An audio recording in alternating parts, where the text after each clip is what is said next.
Bismillahirrahmanirrahim. Alhamdulillahi rabbil alamin.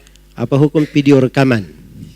Apakah seperti foto? Karena di kajian ini sudah ada rekaman yang targetnya peserta kuliah dan bukan sekedar rekaman kuliah. Iya. Pertama, dibedakan antara foto dan apa? Rekaman. Kalau foto masuk ke dalam gambar, dan gambar itu jelas nas-nasnya yang menerangkan tentang apa? Diharamkannya. Seperti Rasulullah SAW bersabda tentang orang-orang yang menggambar, ulaika syirarul khalqi indallah. Mereka adalah makhluk yang paling jelek di sisi Allah. Dan Rasulullah bersabda, la'anallahul musawwirin. Allah melaknat orang yang menggambar. Iya. Dan di dalam hadits Ali bin Abi Thalib riwayat Muslim, Nabi berpesan kepada Ali akan suatu tugas, salah satunya wa alla ada suratan illa tamastu. Tidak boleh saya tinggalkan gambar kecuali saya hapus. Dan diriwayatkan oleh At-Tirmidzi dari Abu Hurairah radhiyallahu anhu, Rasulullah sallallahu alaihi wasallam bersabda, yakhruju unukun yaumal qiyamah lahu aynani tubsirani wa udhunani tasmani wa lisanun yantiq yaqulu inni wukiltu bi thalath. Akan keluar leher pada hari kiamat, dia punya dua mata melihat, dua telinga mendengar, dan lisan berbicara. Dia berkata, saya diperintah menyiksa 3 orang. Salah satunya wabil musawwirin. Ya. Jadi dalil tentang gambar itu adalah jelas pengharamannya. Terkait dengan pengambilan gambar dengan fotografi, itu memang ada silang pendapat di kalangan ulama masa kini, tapi yang benarnya itu masuk ke dalam keumuman gambar yang diharamkan. Hanya dibolehkan di posisi darurat saja. Di posisi darurat. Seperti misalnya untuk KTP, untuk paspor, atau untuk dokumentasi perkara yang penting, nah itu diperbolehkan oleh para ulama. Jelas ya? Adapun terkait dengan masalah live, rekaman live, itu kata Syekh Shalih Al-Fauzan, itu penukilan nakal. Ya. Itu nakal. Dia bukan gambar tapi memindahkan. Jelas ya? Memindahkan. Dan terkait dengan rekaman yang terekam, ini kembali kepada hal yang ada manfaatnya. Pada hal yang ada manfaatnya. Kata Syekh Shalih Al-Fauzan ketika saya tanya tentang hal tersebut, ya tentunya beliau di dalam hal ini juga itu bertahap sesuai dengan maslahat. Iya. Beliau memberi fatwa untuk saya masuk televisi dan sebagainya itu sudah dari 4 tahun lalu, bahkan lebih daripada itu. Ada fatwa tertulisnya untuk saya.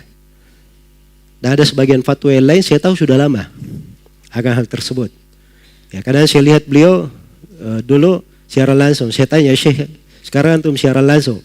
Kata beliau itu nakal, bukan gambar, kata beliau. Itu penukilan, cuma dipindahkan.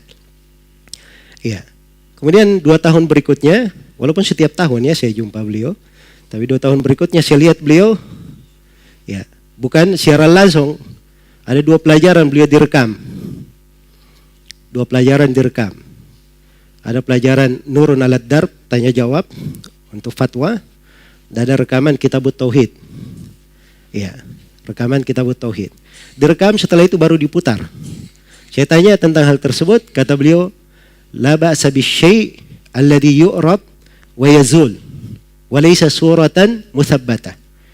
Kata beliau, tidak apa-apa dengan sesuatu yang dia tampil setelah itu hilang. Bukan gambar tetap. Bukan gambar tetap. Ya. Jadi itulah batasan yang dipakai. Sebenarnya ini sudah saya ketahui dari beliau beberapa waktu yang lalu. Hanya saja belakangan kemarin saya lihat dari beliau beberapa wejangan yang kelihatannya memang saat ini itu penting untuk ada kegiatan seperti yang sekarang sedang berlangsung ini. Dan itu manfaatnya lebih banyak dan insya Allah lebih besar. Karena itu dari hal-hal yang seperti ini, seorang melihat bahwa fikih itu kadang seorang alim memandang sebuah pembahasan ya sesuai dengan perkembangan dan tidak ada yang rumit dalam hal itu karena mereka berpijak dengan dalil. Berpijak dengan apa? Dalil dan sisi kenyataan pada kondisi yang terkait dengan masalah yang dibahas. Karena itu kadang ada perubahan fatwa dan sebagainya, maka itu adalah hal yang baik. Nah, baik, jadi itu ringkasan dari fatwa-fatwa beliau. Kalau ada yang tidak mengetahui fatwa yang seperti itu, ya sudah, tidak usah dipermasalahkan. Ya, dia misalnya tahu sebuah fatwa, ya itu sekadar yang kamu tahu. Biarkan yang tahu, mereka mengamalkan apa yang mereka ketahui. Jelas ya? Nah ini bukan masalah yang di dalamnya kalau kita ribut, kamu jadi ahlul bidah, ya, kamu bukan ahli sunnah, tidak. Ini masalah terbuka di dalamnya apa? Pintu ijtihad. Hanya saja pintu bergampangan ini tidak bagus. Pintu bergampangan. Karena itu saya tidak izinkan di majelis ini ada yang mengambil gambar. Saya tidak izinkan. Sebagaimana sebagian orang yang kadang dia masuk di dalam dakwah tetapi gampang untuk mengambil gambar. Ya sedikit-sedikit.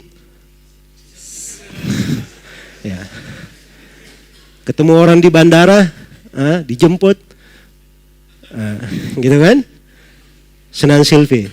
Nah, ini bentuk dari bergampangan ya, kurang bagus yang seperti itu. Dia tampakkan sisi manfaat. Ya, dia masuk dalam tersebut ada maslahat. Ada maslahat. Ya, dan jangan dia pikir suatu itu pada dirinya saja. Mungkin kalau dia saja tidak perlu itu Ustaz. Kalau dia saja. Ya, tapi dia nggak tahu mungkin banyak orang yang kalau ada kegiatan seperti ini itu bisa dapat manfaat, ya, bisa sampai kepada orang-orang yang dia tidak sangka. Dia tidak sangka. Baik. Wallahu ta'ala alam. Alhamdulillahi rabbil alamin.